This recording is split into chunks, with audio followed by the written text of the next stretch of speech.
Hello student, मैं सुनील मंत्री sir. अपने जो प्रीवियस जो लेक्चर्स थे उसमें अपना चैप्टर चल रहा था सॉल्यूशन, और इससे रिलेटेड जो भी प्रॉब्लम्स आए आप मुझे इस पे कॉल करके या मैसेज करके इन्फॉर्म कर सकते हैं। अपन डाउट इस पे सॉल्व कर सकते हैं। तो अपने जो इस चैप्टर में जो टॉपिक हो गया था solubility of solid in liquid. अब जो अपन टॉपिक स्टार्ट करेंगे वो करेंगे solubility of gas in liquid. तो ये जो टॉपिक है ये भी एक इम्पोर्टेंट टॉपिक है, क्योंकि इसी में जो अपना टॉपिक आएगा हेनरीज लॉ, वो टॉपिक इम्पोर्टेंट है जो बोर्ड में काफी बार क्वेश्चन इससे आता रहता है। तो सॉल्युबिलिटी वर्ड का मतलब मैंने आपको बता दिया कि जितना अमाउंट ऑफ सॉल्यूट एक पर्टिकुलर सॉल्वेंट में स्पेसिफिक सॉल्वेंट में डिसॉल्व हो सकता है उसी को अपन क्या बोलते हैं, सॉल्युबिलिटी। लेकिन अपन को ये मालूम नहीं है कि गैस लिक्विड में सॉल्युबल होती है कि नहीं होती है। एक इसका सिंपल एग्जांपल देके बताते हैं। जब भी आप एक कंटेनर में वाटर लेते हैं, ये पानी ले लिया और इसको जब अपन गर्म करेंगे, इसको हीट करते हैं, बर्नर पे रखते हैं, तो इसमें से बबल्स बाहर निकलते हैं। और ये बबल्स किसके होते हैं, गैस के। और इसका मतलब इसके अंदर पहले से क्या डिजोल्व है, गैस डिजोल्व होती है। तो इसका मतलब ये हो गया कि गैस जो है वो किस में सॉल्युबल हो सकती है, लिक्विड के अंदर या सॉल्वेंट के अंदर डिजोल्व हो सकती है। तो इसकी सॉल्युबिलिटी के बारे में या इसके फैक्टर्स के बारे में अपन पढ़ेंगे इसमें। तो इसमें भी वही फैक्टर्स है जो अपने सॉलिड इन लिक्विड वाले फैक्टर्स है। फर्स्ट फैक्टर कौन सा आएगा, nature of gas and solvent. तो सॉल्वेंट जिसमें अपन डिसॉल्व करते हैं और गैस जो है वो सॉल्यूट की तरह बिहेव करता है। और सेकंड जो आएगा अपना कौन सा फैक्टर्स है यहाँ पर, टेम्परेचर। तो ये भी एक फैक्टर है जिसपे टेम्परेचर का इफेक्ट होगा।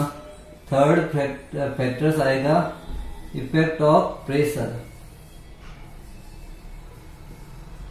तो ये तीन फैक्टर्स है जिसपे सॉल्युबिलिटी गैस की किस पे डिपेंड करती है, गैस इन लिक्विड की जो सॉल्युबिलिटी है ये डिपेंड करती है।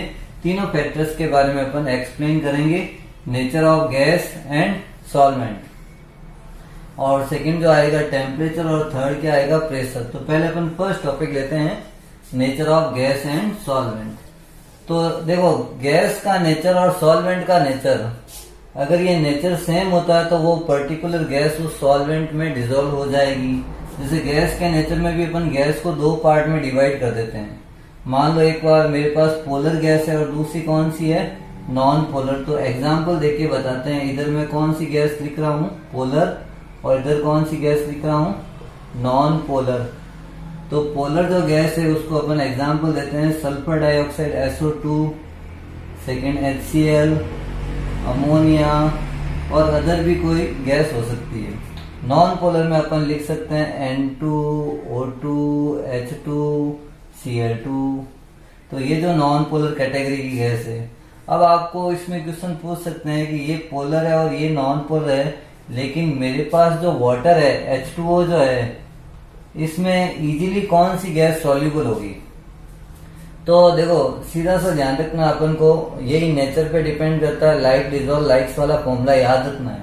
कैसे, जो गैस अगर पोलर होगी तो सॉल्वेंट भी अपना कैसा है, पोलर। तो कौन किस में मिक्स हो जाएगा, इजीली पोलर के अंदर मिक्स हो जाएगा। लेकिन नॉन पोलर पोलर के अंदर इजीली मिक्स नहीं होगा। हालांकि कुछ क्वांटिटी डिसॉल्व हो सकती है, लेकिन एक्सेस अमाउंट में कौन सॉल्युबल होगा, polar gases are soluble in polar solvent like water, ammonia, alcohol, etc। जबकि नॉन पोलर जो सॉल्वेंट है, ये सॉल्यूट जो गैसेज है वो किस में सॉल्युबल हो सकती है, अपन कहते हैं बेंजीन है, C6H6 ये बेंजीन है, या CCl4 ये इसमें सॉल्युबल हो सकती है। तो कुछ क्वांटिटी तो इस वाटर में भी होती है, लेकिन ज्यादा क्वांटिटी या एक्सेस अमाउंट किस में हो सकता है, बेंजीन और CCl4 कार्बन टेट्राक्लोराइड में ये सॉल्युबल हो सकती है। तो फर्स्ट फैक्टर्स याद रखना है, nature of gas and nature of solvent.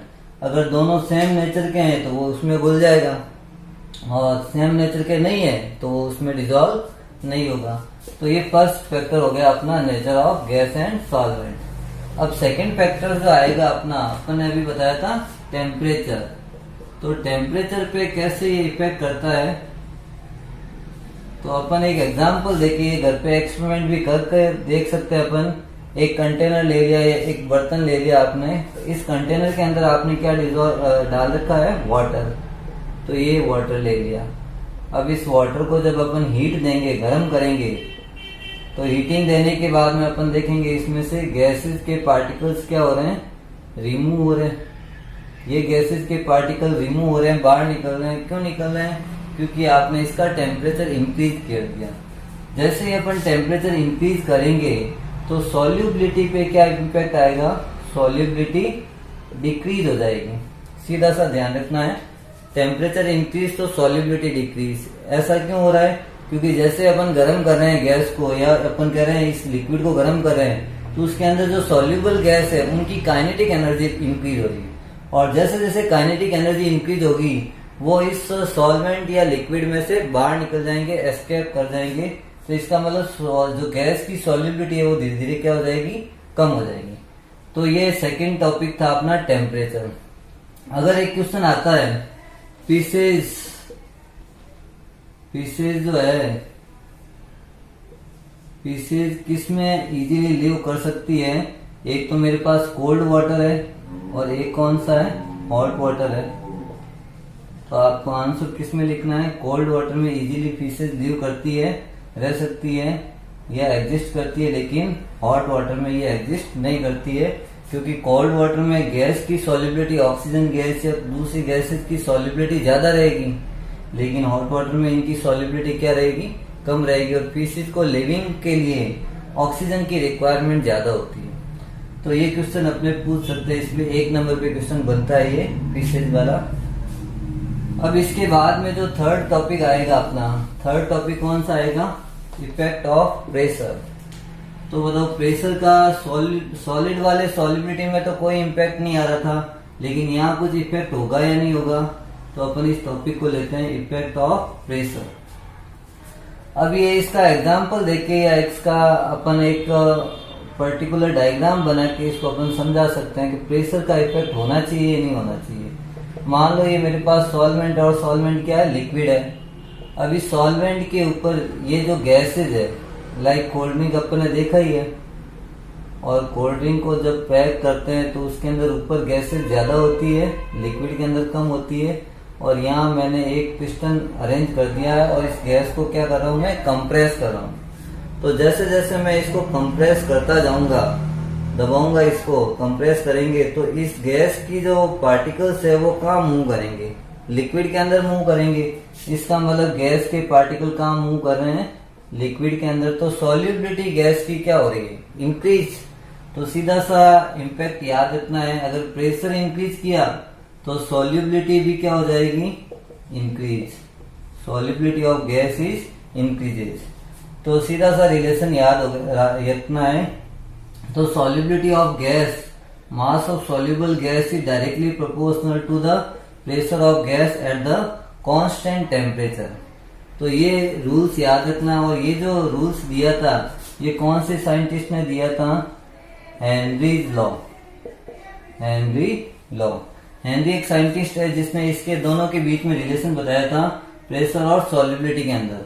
तो मास ऑफ सॉल्युबल गैस, इस गैस का जो सॉल्युबिलिटी किसके अंदर आ रहा है, लिक्विड के अंदर। Mass of soluble gas is directly proportional to the pressure applied by the gas. Pressure, जितना प्रेशर अपन लगाएंगे उस प्रेशर पे डिपेंड करता है at a particular temperature. Temperature का फैक्टर याद रखना है, क्योंकि टेम्परेचर अगर चेंज करते रहेंगे तो सॉल्युबिलिटी भी क्या हो जाएगी, चेंज हो जाएगी। तो at the constant temperature mass of soluble gas is directly proportional to the pressure of gas. तो एक तो फॉर्मूला इसने ये बताया था, और m इजिकल टू अगर इक्वल लगाते हैं, प्रोपोर्शनल लगाते हैं, एक कांस्टेंट लगा देंगे Kp। ये हेनरीज लॉ है। m क्या है यहाँ पर, मास ऑफ गैस, K क्या है, कांस्टेंट, और P क्या है, प्रेशर ऑफ गैस। हेनरी ने इसी के ऊपर एक और फॉर्मूला दिया था। वो फॉर्मूला क्या बता रहा है कि इस सॉल्युबिलिटी पर कैसे इम्पैक्ट आएगा, सॉल्युबिलिटी पे क्या डिपेंड करेगा। तो pressure of partial pressure of gas, partial pressure of particular gas is directly proportional to mole fraction of gas. मान लो इसमें 3-4 तरह की गैसें हैं, 3 और 4 टाइप्स गैसेज है, like oxygen, hydrogen and CO2। और मैं कह रहा हूं यहाँ पे इसके मोल फ्रैक्शन ज्यादा है, इसके कम है और उसके और कम है। तो जैसे जैसे अपन कंप्रेस करेंगे गैस को, तो इसमें से कौन सी गैस ज्यादा लिक्विड के अंदर सॉल्युबल हो जाएगी? तो अपन कहते हैं CO2 गैस ज्यादा सॉल्युबल होगी।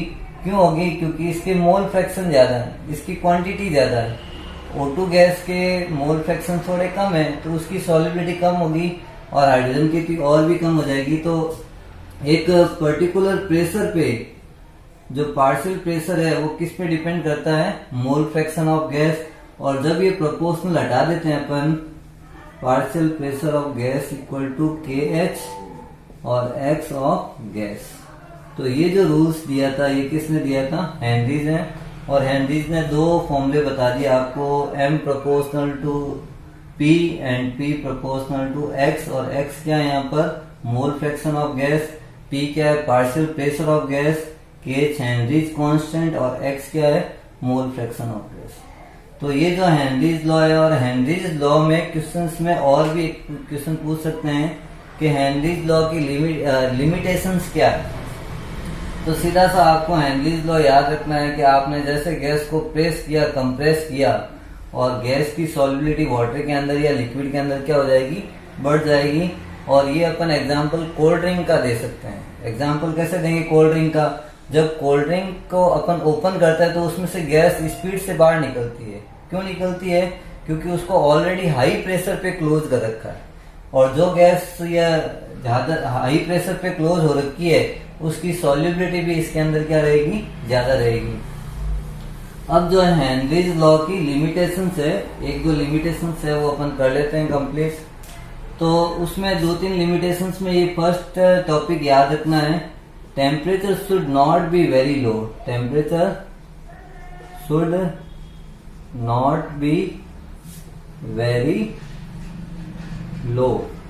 अगर आपने टेम्परेचर को ही कम कर दिया, टेम्परेचर कम कर दिया, इसका मतलब लिक्विड जो है वो फ्रीज होने लग गया। और अपन कहते हैं ये जो गैस का जो इफेक्ट है, गैस की सॉल्युबिलिटी किस में बतानी है अपन को? लिक्विड के अंदर, न कि सॉलिड के अंदर। क्योंकि टेम्परेचर अगर लो कर देंगे तो वो लिक्विड जो है वो किस में कन्वर्ट हो जाएगा? सॉलिड में। तो फर्स्ट फैक्टर्स याद रखना है, temperature should not be very low. Second है pressure, pressure should not be very high. अगर प्रेशर हाई कर दिया आपने, बहुत ज्यादा ऑलरेडी प्रेस कर दिया, उस कंप्रेस कर दिया गैस को, तो उसकी सॉल्युबिलिटी ऑलरेडी एक्सेस में हो गई, ज्यादा हो गई। अब आप कह रहे हो मैं इसको और कंप्रेस करना चाहता हूं, तो उसकी सॉल्युबिलिटी फिर नहीं होगी। तो एक लिमिट तक अपन उस गैस को कंप्रेस करके उसमें सॉल्युबल कर सकते हैं। उससे ज्यादा आप कंप्रेस करोगे तो उसकी सॉल्युबिलिटी पर कोई इफेक्ट नहीं आएगा। और तीसरी लिमिटेशन है, जो गैस के पार्टिकल और सॉल्वेंट के पार्टिकल है, उन दोनों में आपस में इंटरेक्शंस कुछ नहीं होना चाहिए। अगर गैस और सॉल्वेंट आपस में रिएक्ट कर लेंगे तो उनकी लॉ पे ये हेनरीज लॉ अप्लाई नहीं होगा। क्यों नहीं होगा? जैसे एक एग्जांपल देके बता देते हैं। अमोनिया है और अमोनिया को आपने वाटर में डिसॉल्व करें, ये सॉल्वेंट है, लिक्विड है, और ये गैस है। अब इन दोनों को ज्यादा आप कंप्रेस करेंगे तो लास्ट में रिजल्ट क्या निकल जाएगा? इसका NH4OH एक नया कंपाउंड ही बन जाएगा। तो इसका मतलब हम इन दोनों में ये लॉ अप्लाई नहीं कर सकते हैं। दोनों की रिएक्शंस नहीं होनी चाहिए, दोनों में इंटरेक्शंस नहीं होना चाहिए। तो ये अपन ने हेनरीज लॉ को कंप्लीट किया है और इसकी लिमिटेशंस को बता दिया, और हेनरीज लॉ जो है उसके फॉर्मूले को यूज करना है। ठीक है ना? नेक्स्ट क्लास में अपन अगला टॉपिक लेंगे।